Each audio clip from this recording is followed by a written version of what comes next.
This is the second reading, partial, of Sherman. And I'm going to pick up where I left off. And hope you enjoy this. Anyway, this is Sherman talking to Jack about how they're getting the ship fixed. You'll read that in part 1. And anyway, then Sherman says, "Do what I recommend, and this will be one of the fastest cargo ships afloat." Jack said, "I see the logic of moving the forward sails, and anyone connected to the ship or the shipping company will be delighted with a faster ship. It will also be a safer ship for everyone. The expense will be small, as extra hardware is all that is required for moving the upper sails. The sailmaster will fabricate the needed new sails. The major expense will be the 2 extra masts and hardware for them, plus boards for supporting the masts."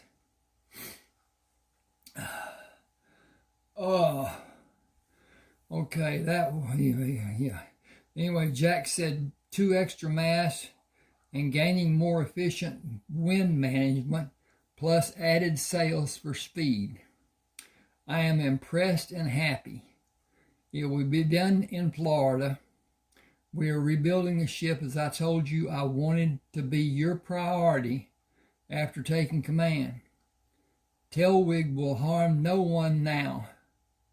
This has turned out to be a really good day, and it is still early morning."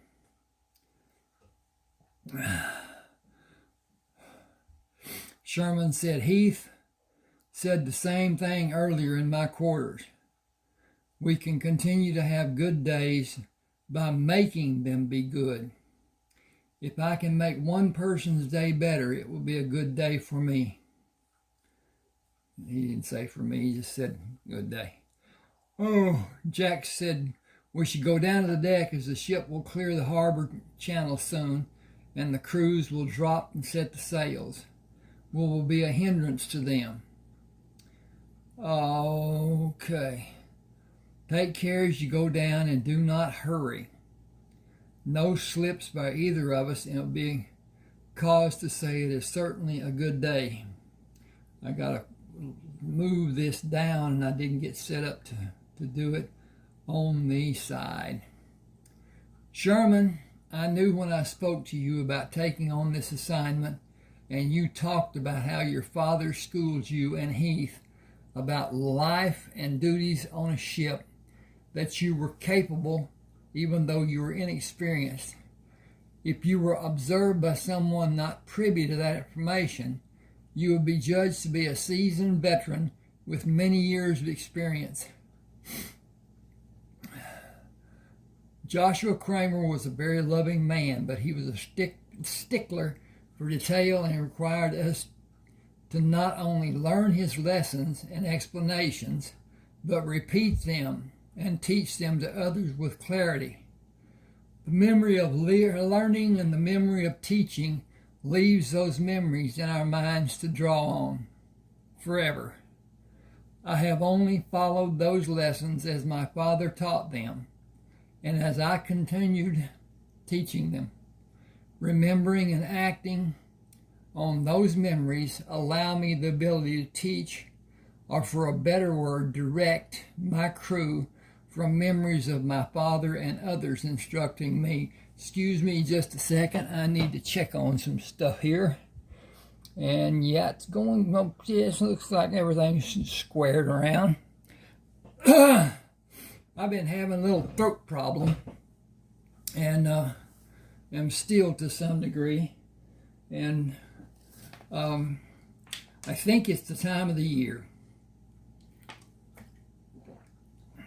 But at any rate, try to get this going. And got a little peppermint here that might help a little bit. May not be able to speak really well. At any rate, Jack said, "I understand and appreciate that fact. but intelligence cannot be taught. You are a remarkable individual, and I am glad to call you my friend. I pity the person you consider an enemy. I have no enemies here on this deck or anywhere on this ocean. This life will be an adventure every day. We will make it be. We will create the adventure. We will make each day a good day in a positive way. Yes, we can do that, Sherman. But I need to gain more strength. Going up to the lowest sail took almost everything I had, and I'm already sore in places I do not desire anyone to know about. Sherman took Jack's upper arm in his grasp. You must not allow the soreness to dictate your course of action. You and I will come back tomorrow. You and I will come back up tomorrow, but we will relieve the outlets. I got this going on. Anyway, you and I will come back up tomorrow, but we will relieve the lookouts.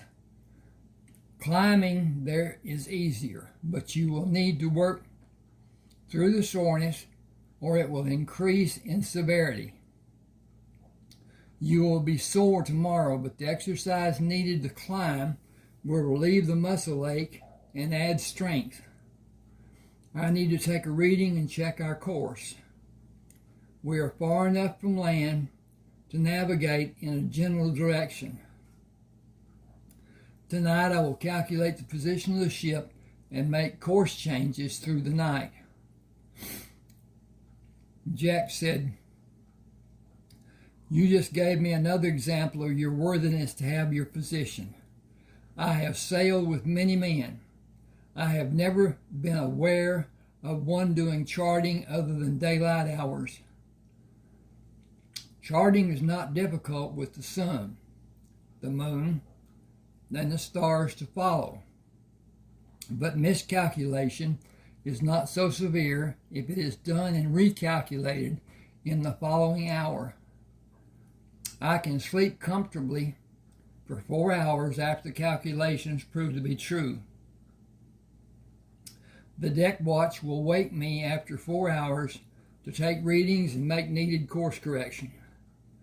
We will not be under full sail after sundown, so the ship travels slower and course correction is less likely to be needed. I will go down now using that line. Will you climb down the line? It's the quickest and most proficient way.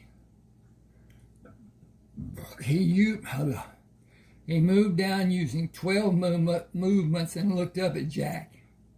Take it slow and come see me.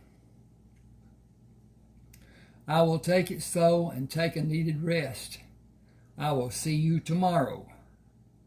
Morning found Heath sitting outside the sail locker with the sailmaster. I need you to make special sails. The ship is going to undergo major changes in the position of the sails on the foremast, and new sails are to be positioned and will be used in case we need to run from an attacking ship.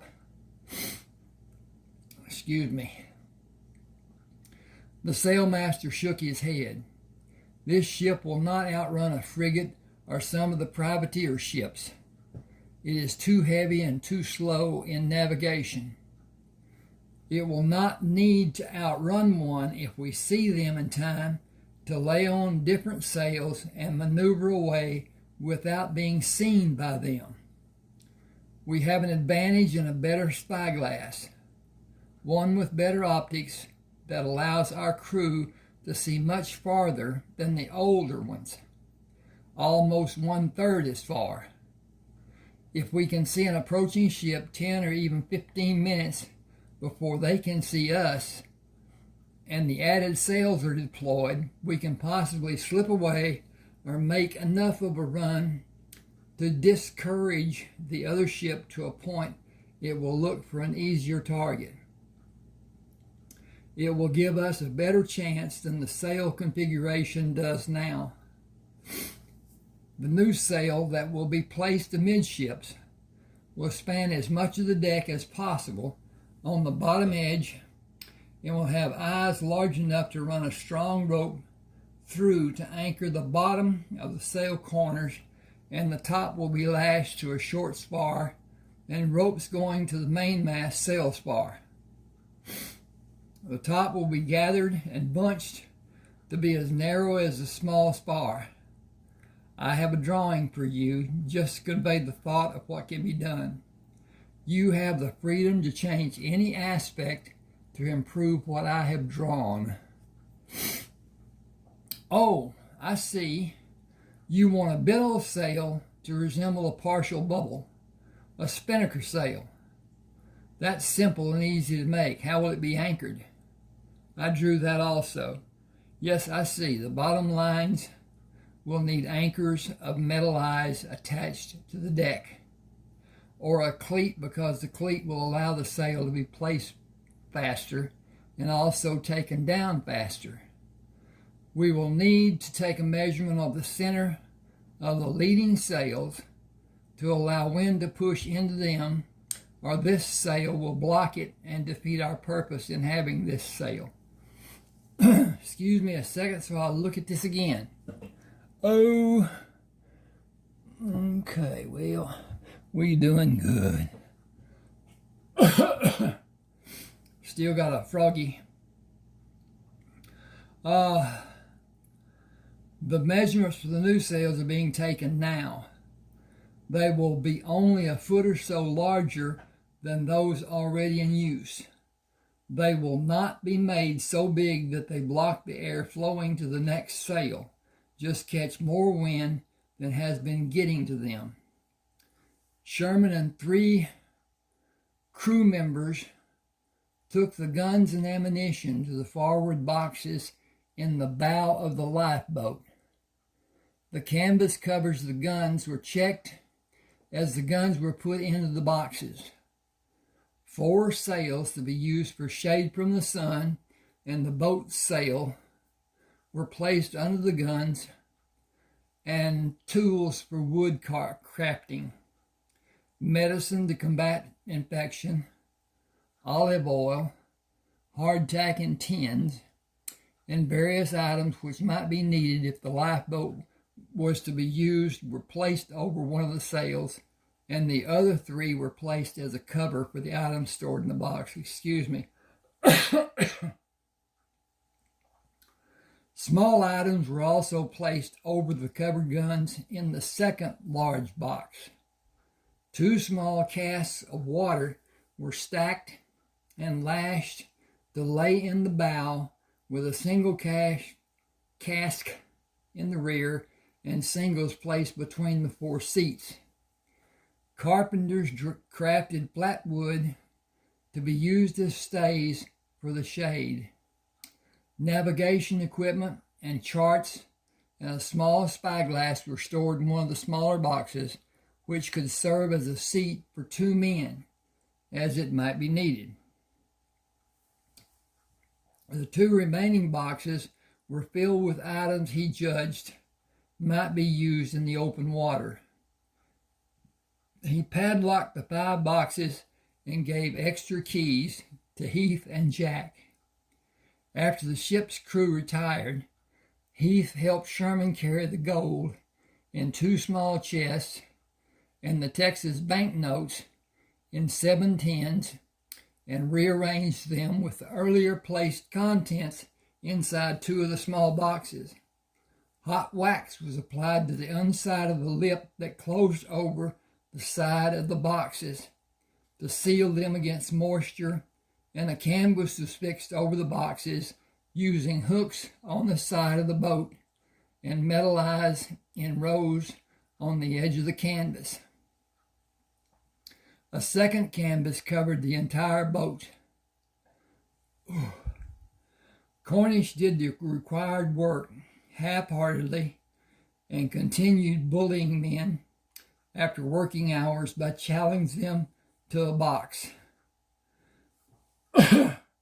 Boxing was a sport in its inception, intended to allow men to work through problems and frustrations in physical combat by allowing two men freedom to wrestle until one was not able to stand on the box. When one was removed by whatever means was employed, well, that didn't work. Okay, got to change this page. Dink. The one standing on the box was judged to be the winner, and harm to the loser was never imagined. That pretty much was the one remained standing on the box who remained. Okay. The sport grew until any means was accepted, even using fists to knock an opponent from the box, and the sport gradually moved away from strictly wrestling. The first night Heath stood watch, shouts of encouragement came from the cold cargo hold. I'm going to put two words together there. As watch officer, he moved down the ladder to investigate. Cornish stood on the box after knocking his opponent from standing with him on the crate and chided Heath. "Hey, fatty, knock me off the box if you can." Hollister said, "You can't hit an officer. If he takes the coat off and stands with me, we are both just men. Care to do more than just give me orders? You afraid of me?" Heath grinned. "I am not afraid of you." "Then bring your big arse up here and try me." "Will you leave the other men in peace if I do?" "If you can best me, I will not do anything for 2 days. You have to best me again after that." Again Heath asked, "If you cannot throw me off the box, then do we have 2 days of peace for the men?" "I said if you can best me, but if you can stay on the box, I will do what you ask." He said, "Give me a few minutes and I will come back." "What then? Are you scared? Do you need help? Think your backstabbing brother can help you?" "Just seeing to my duties." He found Jack on deck. "I'm going to box with Cornish, if you will stand as my second." Jack said it is a long-standing tradition to show strength and agility and has never been limited to just the crew. I believe it had its beginnings when it was instituted by officers. "If you will accompany me and be my witness, he cannot say I did something to cause him harm. I believe his challenge was to harm both me and Sherman by using some false claim. If you are sure you want to do it, then I will stand with you and be your witness, as every member of the crew will witness." He stepped up on the small crate and moved higher to stand on the large crate. "I am here." "Yeah, and you brought Kelton. I'd hoped you'd bring your lying brother. I'd love to knock him into tomorrow." "Your problem is not my brother. It is me. I will not go off this crate for you, now or ever." Cornish rushed at Heath and threw a right intended to hit Heath's face. Heath simply moved away from him. Stepping back, Cornish threw another wild right. Heath slapped the first attempt away and caught the second ball fist with his open hand. Cornish jerked his hand away and tried a left low in Heath's midsection, which Heath allowed and stood for Cornish to move again. Each blow Heath either took or caught them with his open hands until Cornish stood with his hands resting on his knees, attempting to catch his breath. Heath said, "You stopped, so you are not successful. You lost the bout. I will finish you after I rest." "No, you have stopped, and the rule is when one opponent is stopped, The round is over. You claimed only one round to dislodge me from this crate. The men waited the following 2 days to be peaceful. The men wanted the following 2 days to be peaceful and agreed with Heath, even though they did not know the rule. Jack silenced them. The rule states exactly as Mr. Heath said. If one opponent stops for any reason, the round, and in this case the contest as well, is over. Mr. Heath has not stopped. He is standing in the same position, ready to continue the contest. He is judged to be the better of the two combatants. Cornish protested. He did not throw me off the crate. It was not needed because you stopped. You officers, always taking the other one's part. This is not fair, and I will not do as you ask unless you will come here again at this time tomorrow night, 1 day for one try. I will gladly face you again for the tranquility of the ship, tomorrow and any subsequent days thereafter. Bring that coward brother of yours too. I would love throwing him halfway across this hole. You will have a big enough problem with me. Sherman will not give you the opportunity to even strike him once. I would clean the deck with his limp body. You agreed to not cause anyone any problem for the next 24 hours, did you or not? Not until I knock you off this crate tomorrow night, and then I'm free to do whatever I like. Heath and Jack climbed the ladder and walked out on deck. Jack moved around him. Did he hurt you? Not in the least. The first wild swing almost connected, but not with any power.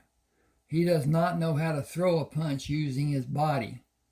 He tried to make me mad by belittling Sherman. From behind, Sherman asked, who was belittling me? Oh, I did not hear you coming. I hate the noise the ship and water make. I cannot feel another's presence. Who? Cornish. He was bragging after our boxing match. That must have been a hilarious show for you. Sherman, he was right to goad me. Back up here. Sorry about this. Sherman, he was trying to goad me into boxing, and he included you. Not a very good attempt on his part. Did he hit you? Once when I was not set, and once that I allowed. Nothing like the men in Cullen's bunch. Now, George is a different thing altogether. He can stop a charging bull with one punch. Sherman laughed and spoke to Jack. Heath would stand with George and catch his blows to stop them. George did not want anyone to think he was not trying to hit Heath, so he kept trying. He managed to land a few, but Heath caught the largest part, and George would just quit and tell Heath how sorry he was to not give him a better contest. Heath is the fastest big man I have ever seen. Him and Jimenez. I think Heath might be faster. Heath scoffed. Jimenez is older and may have slowed a little. He is still fast, and Sherman is fast. He is strong, and he can punch like a kicking mule. Cullen and his teaching made him be fast, or Cullen would have beat the pudding out of Sherman. They were at each other constantly until Cullen went off with his men. That was a sad day for me, a sad day for all of us. Sherman said, I have just given the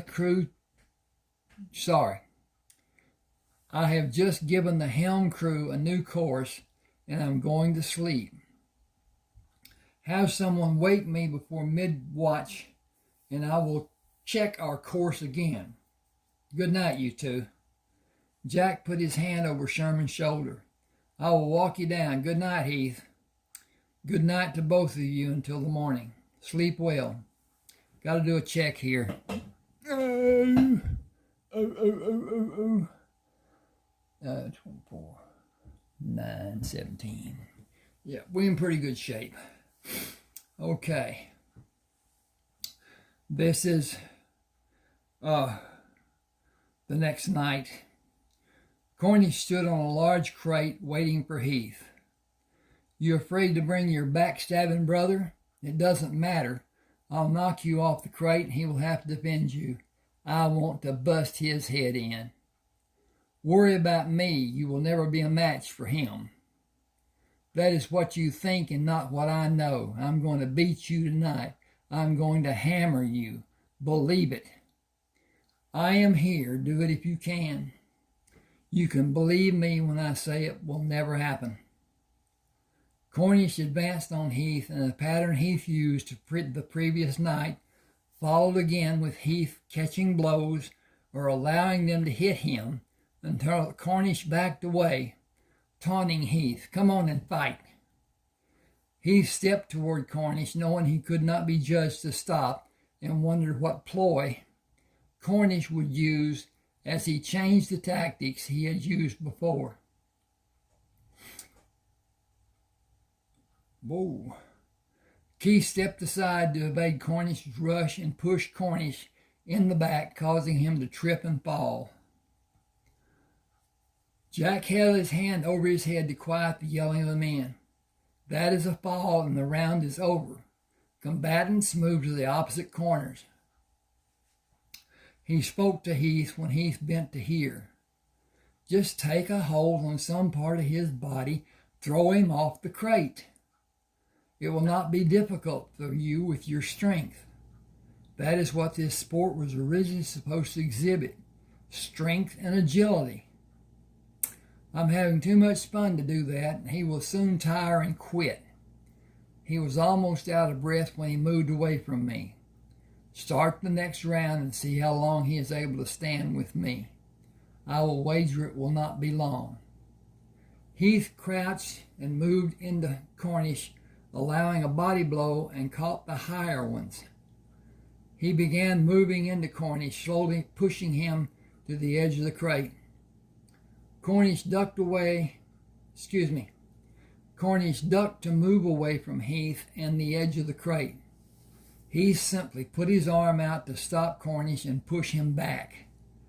Cornish labored to breathe and dropped his hands until Heath playfully slapped his shoulders with his open hands repeatedly. Cornish was not harmed and began wildly throwing blows that Heath either caught in his hands or blocked with his arms. Gasping for breath, Cornish dropped his hands to his knees. Jack slammed his open hand on the top of the crate. That is the bout. Cornish stopped, and Mr. Heath wins again. Good night, everyone. Sleep well, and dream of the beautiful Florida women we will see in port. Sherman waited on deck for Heath and Jack. Have fun, baby brother? No contest. He thinks to hurt me by hitting me in my body. He is sorely mistaken to believe he can ever do any damage there. It was fun. Just to see him scorned by the crew makes the shame of doing it again worthwhile. Either you will throw him off the box, or I will take pleasure in knocking him off. I leave it as your choice to be made.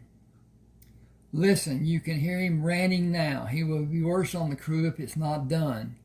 His belligerence is growing each time you best him, but you are not beating him. Just put your arms around him, give him a big hug, and throw him away from you and off the crate. Fast and simple. That will not be fun for me. It is settled then. Tomorrow night a different Crammer will face him. It will be a surprise to all who are there, but I do not want Armbruster alerted and have him interfere. Cornish proudly stood on the crate, leering at the crew, who imagined another show of strength and ability by Heath. His sneer changed to surprise when Sherman led Jack and Heath down the ladder into the cargo bay. You come to watch Fat Boy's show? The crew cheered and applauded when Sherman said, "I came for you." "You came to help me?" "I will not allow you to help me. I don't need you to help me. I came to knock you off the crate. If you will not stop your attacks on the crew, I will stop you tonight without caring for your personal safety." "All right, just what I've been waiting for. Come on, get up here and we will see who stops who." Sherman stepped up on the small crate and stepped up to stand on the larger crate, glaring at Cornish. He advanced on Cornish when Jack signaled. Sherman sidestepped a rush by Cornish, blocked a wild right hand, and smashed Cornish in the left temple with a wicked right hand blow as he clumsily moved by Sherman. Cornish shook his head and moved to meet Sherman as they closed. Sherman laced a left fist into Cornish's face and followed the right to his left eye. Moving to his right, Sherman circled and repeatedly threw the right blow to Cornish's left eye, followed by left-hand blows to his head and body, punishing Cornish with each strike. Cornish moved to his left to decrease the exposure of his left eye, only to be stung by a barrage of blows to his face. He dropped into a crouch, preparing to lunge into Sherman and knock him from his feet. Sherman brought a right uppercut from his hip and straightened Cornish to his full height before he could rush. A booming left caught Cornish on his chin, knocking him sprawling off the crate. Landing solidly on his back, his head bounced when it struck the deck. Sherman stepped down from the crate. "I intend to inform Armbruster first thing in the morning of this night's happenings. I need you to go with me, as I believe he'll be more upset than any other time. It has been many times, as I recall, has it not?" Jack agreed. It has been many more times than those times he was carefree and happy. Break. Randall Cornish was breathing normally. His organs were functioning properly, but he did not hear the clamor for Sherman's victory. He did not hear the noise of the crew as it faded when the cargo bay emptied of men who left him alone in the hold. He was completely unaware of his surroundings, was not cognizant of the length of time that elapsed before he regained consciousness. Several minutes passed before he moved, and clarity of thought allowed him to understand he was alone in the Galworth center cargo hold. Slowly he rolled his head from side to side before realizing his sight was limited as he was looking up with his partially opened right eye. His left eye was swollen tightly shut. Moving his feet from the splayed angle, he bumped them together several times and relaxed to allow the tension to diminish. His head hurt, but he was able to move through though badly shaken. He pushed his upper body up to a sitting position and carefully examined his face with both hands, wincing each time a cut was located and swore when he discovered his lower lip was split open. Staggering, he tried to stand, righted himself, and swayed from side to side as he clumsily climbed the ladder leading out of the cargo hold. Entering the crew's quarters, he hit the first man he met and knocked him down. Stepping over the prone body, he hit a man stretched out on a hammock and continued moving down the passageway. 6 men grabbed knives and closed around Cornish, stabbing him. Stepping back, they watched him fight to stand before slowly sinking to the deck when the last breath exuded life from his body. The 6 men waited for the sailcloth and rolled the limp body into it. "Trowbridge, do what we planned. Take Coffee to the wheel. Give us time to move him to his final resting place, over the side. The rest of you clean this blood off the deck and be doubly certain the stains are completely removed. Scrub and wash until any sign of it is gone. It cannot be determined that he met his end in this compartment, or every man in his crew will be blamed. Anything more you can think of, do it. We will do as we planned. We will strip our clothes and throw them over the side. Have fresh trousers and shirts laid out for us. Be in the passageway to shelter us from being seen by some officer who may be wandering through the ship. You only need to crowd into him until we can pass. Salute and hold your salutes and don't let him pass. We tried to think of everything, but did we? When they killed Julius Caesar, it was thought they did it in secret, but they were all known. The 6 of us will be out in the open for someone to see us, and him being gone will be on our heads. Act for all of us, if you can think of something that will help. Trowbridge held the tray up for Hollister to take and climbed the ladder to serve the crew coffee at the shelf behind the wheel and the table. I need to check the time. Hold on with me just a second, and I'll talk about YouTube and the limit that they impose on how long a video can be.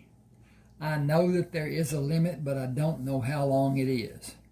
So I just try to keep it less than might be. When I get a warning, I'll know. Okay, let me get back up here. And the table, yes. Hollister quickly tied the wheel in place and joined the other men. Each of the wheel crew relished the coffee and the small cakes, but looked up when a loud splash came from the starboard side, near the aft part of the ship. Trowbridge smiled. Big fish. Hollister returned the smile. A really big fish. Trowbridge faced the men and merely glanced in the direction of the 6 men when they made their way back to the crew quarters.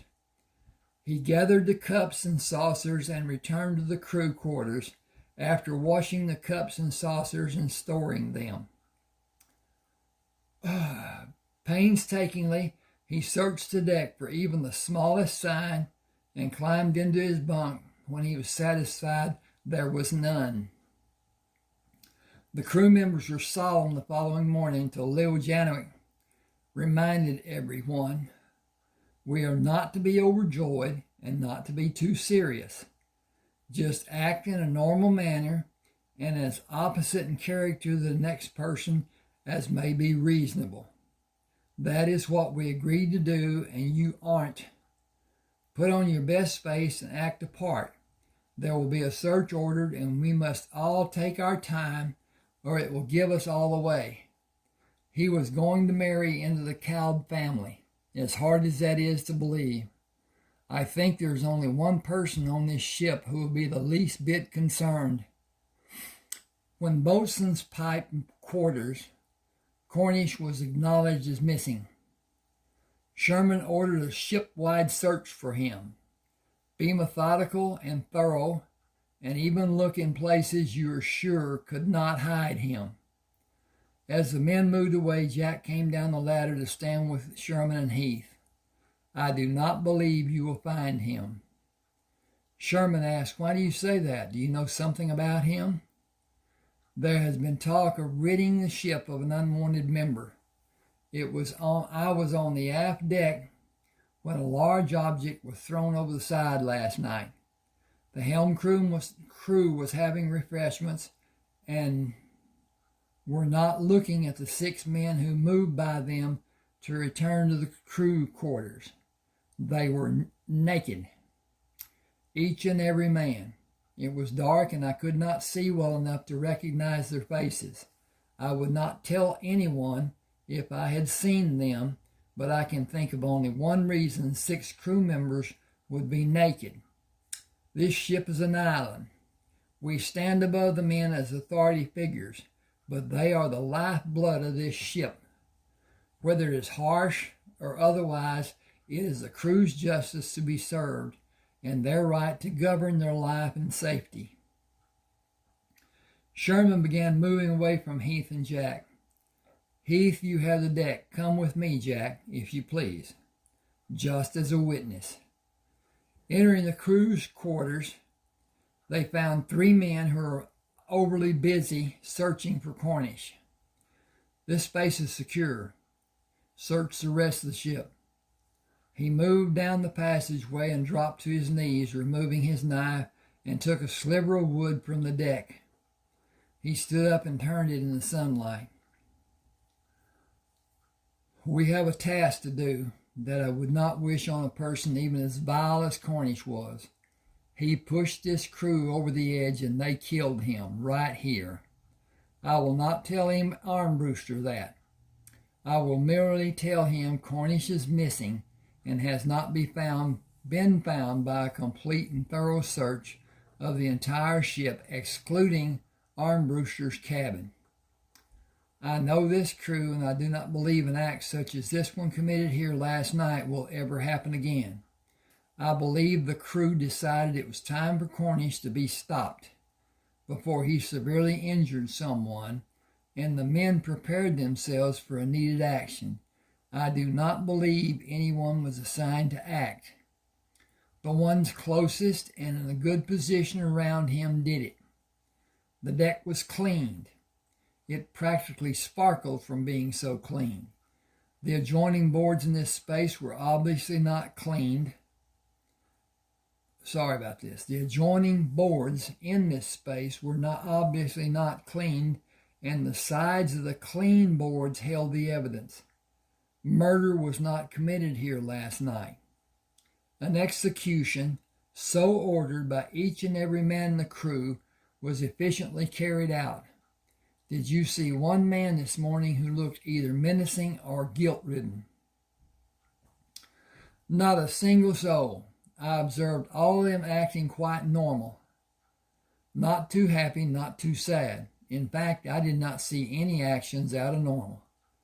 We know what happened, but the crew does not seem to know, or maybe they do not care.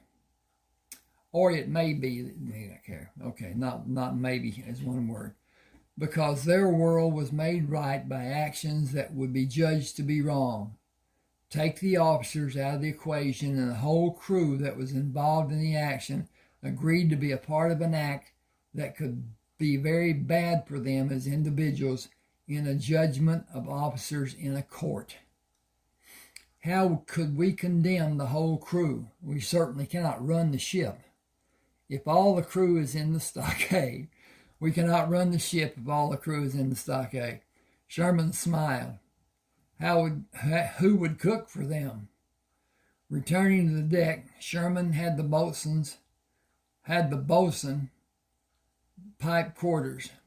I got to quit here a minute, get my composure, and need to check this time again. Yep, it's getting there. At any rate, get back to this. I think my blood sugar's down a little bit. That may be a problem. I've been having that problem for a long time.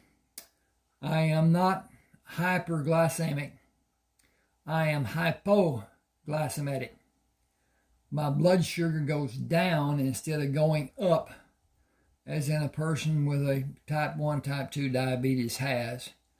My suffering is not life-threatening to a degree. If I don't take care of it and be able to do something about it, which I do, it could be, I suppose. But at any rate, I'm going to get this together. Okay. He had to pipe to the quarters. Heath, go up to the master's cabin. Prevent him from leaving his cabin by standing at his door, and prevent his leaving. If he makes an attempt by bumping into you, warn me with a bird call. With Heath in position at the door of the master's cabin, Sherman addressed the crew. Each of you bring your knife, and leave it on the table. Sherman observed as each man brought his knife, placed it on the table, and moved back to his billet. He picked 4 knives to hold and ordered the crew to retrieve their knives and returned to quarters. 4 crew members remained at the empty table. Standing in front of the crew, he indicated the owners of 4 knives standing in line to retrieve the knives. I know what happened. I know who made it happen, both directly and indirectly. I know who was involved. Every man standing at quarters. There will be no repercussions.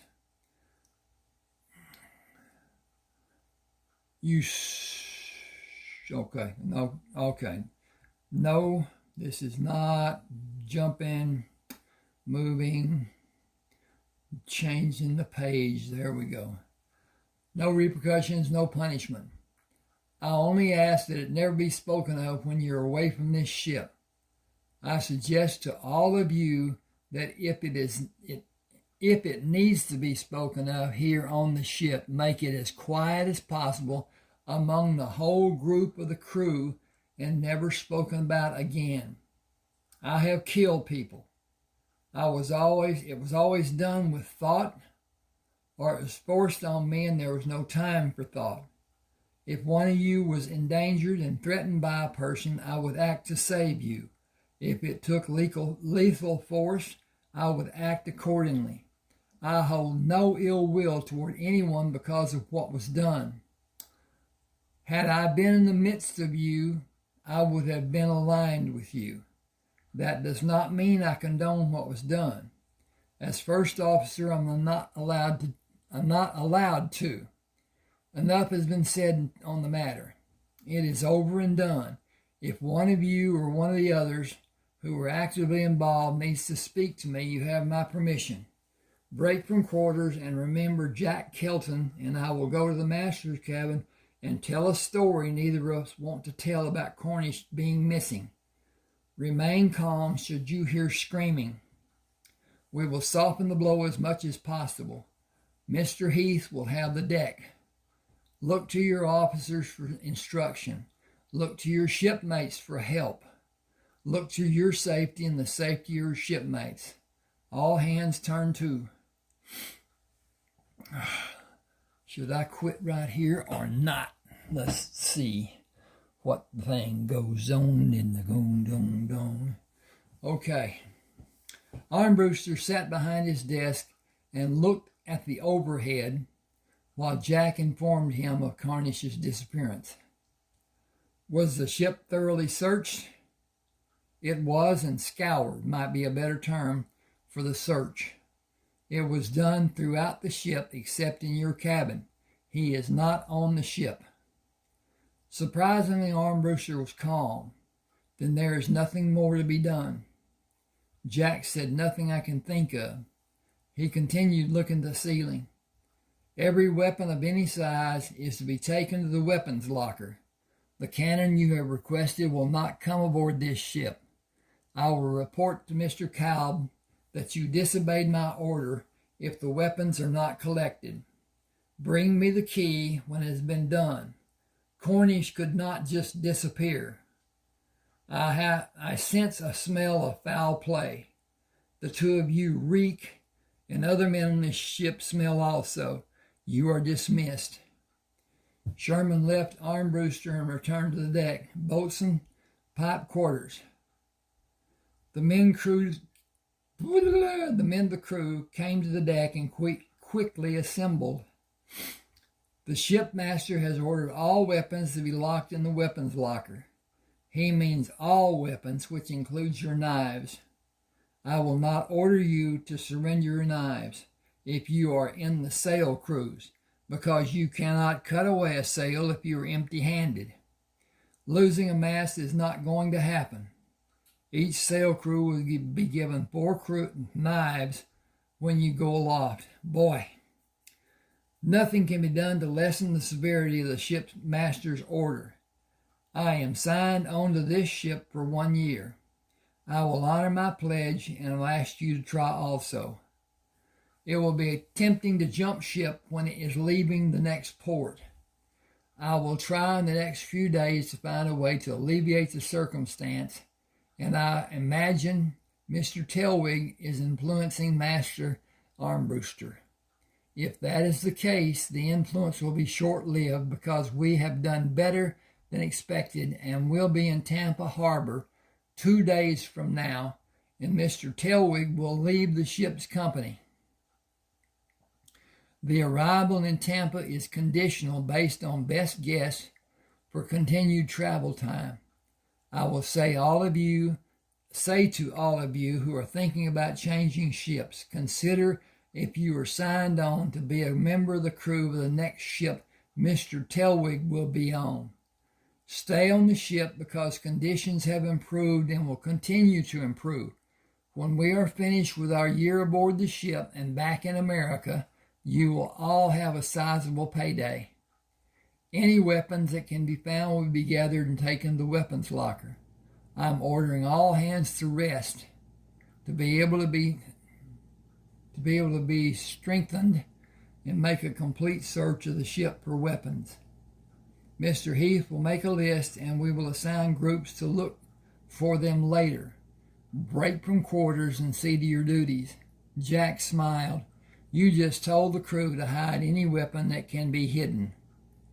Jack, I am somewhat lost. I do not know if there are weapons on this ship that are not already in the weapons locker. I do know that every man I just spoke to has a knife, and that individual's work and his life will be made more difficult without his knife, especially the sail crews. Imagine an emergency when the sails cannot be raised to alleviate a strong wind and the crew has no knife to cut the sails away. Imagine a wind strong enough to push the sails and break the mainmast. Imagine a man afloat falling into the water. Imagine a man afloat after falling into the water. I'll change that. Without a knife to fight off an attack. I will supply the minimum number of knives by asking the crew how many knives are needed. The sail crews are assigned, but there is no position assignment. The crew does not work in that manner.